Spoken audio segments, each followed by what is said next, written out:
ఈ వీడియోలో high protein లో కొలెస్ట్రాల్ ఈజీగా డైజెస్ట్ అయ్యి ఇల్నెస్ నుంచి స్పీడ్గా రికవరీ చేసే ఇమ్యూనిటీ బూస్టర్ అయిన పెసరపప్పుని ఎలా తయారు చేయాలో చూద్దాం. ఈజీగా డైజెస్ట్ అవ్వడం వలన ఫీవర్ వచ్చినప్పుడు పిల్లలకు కానీ పెద్దలకు కానీ ఇది చేసి పెట్టచ్చండి. నేనైతే మా పిల్లలకి ఫీవర్ వచ్చినప్పుడు ప్రత్యేకంగా ఈ పప్పును చేసి పెడతాను.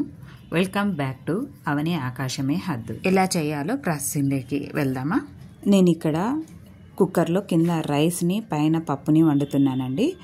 పప్పు గిన్నెలో కావాల్సినంత పెసరపప్పు తీసుకొని 2 సార్లు కడుక్కొని కావాల్సినంత నీళ్ళు వేసాను పెసరపప్పు మునిగేటట్లు. ఆ తర్వాత పసుపు 1 స్పూన్ యాడ్ చేశాను.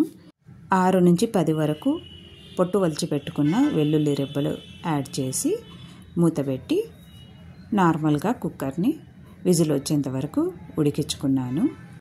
కుక్కర్ కూల్ అయినాక 10 నిమిషాలకి కుక్కర్ మూత అయితే వస్తుంది కదండి. మూత తీసి చూస్తే పప్పు కానీ వెల్లుల్లి రెబ్బలు కానీ బాగా ఉడికి ఉంటాయండి. ఇక్కడ చూపిస్తున్న విధంగా మనకు కావాల్సినట్టు, అంటే మనకు లిక్విడ్గా కావాలి పప్పు అనుకుంటే ఎక్కువ వాటర్ని యాడ్ చేయాలి. లేదు సెమీ లిక్విడ్గా కావాలనుకుంటే కొద్దిగా వాటర్ వేసుకుంటూ కలుపుకోవాలండి పప్పును.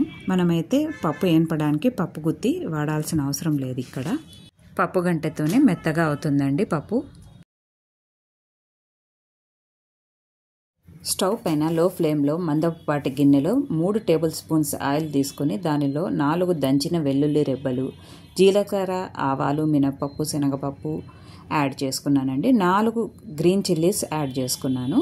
ఇది మన ఆప్షన్ అండి. గ్రీన్ చిల్లీ అనేది కారం కావాలి అనుకుంటే మనకు ఎంత కారం సరిపోతుందో అన్ని గ్రీన్ చిల్లీస్ వేసుకోవాలి.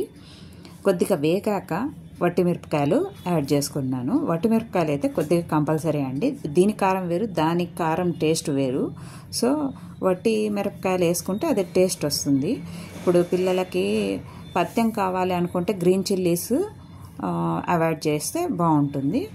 ఆ తర్వాత సెమీ లిక్విడ్గా చేసి పెట్టుకున్న పప్పును యాడ్ చేసి ఇక్కడ సాల్ట్ కూడా కొద్దిగానే వేసానండి. ఎక్కువ అయితే పట్టదు సాల్ట్, దీనికి చూసి వేసుకోవాల్సి ఉంటుంది. అట్లా బాగా ఇక్కడ చూపిస్తున్న విధంగా కలుపుకోవాలి. మధ్య మధ్యలో కలుపుతూ ఉండాలండి, లేదంటే అడుగంటుతుంది పప్పు.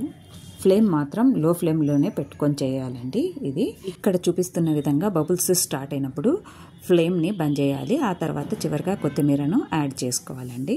ఈ పప్పు తయారు చేయడంలో ఆనియన్స్ కానీ మసాలాలు కానీ ఎక్కడ యూజ్ చేయలేదండి. ఇది ఈజీగా కూడా డైజెస్ట్ అవుతుందండి.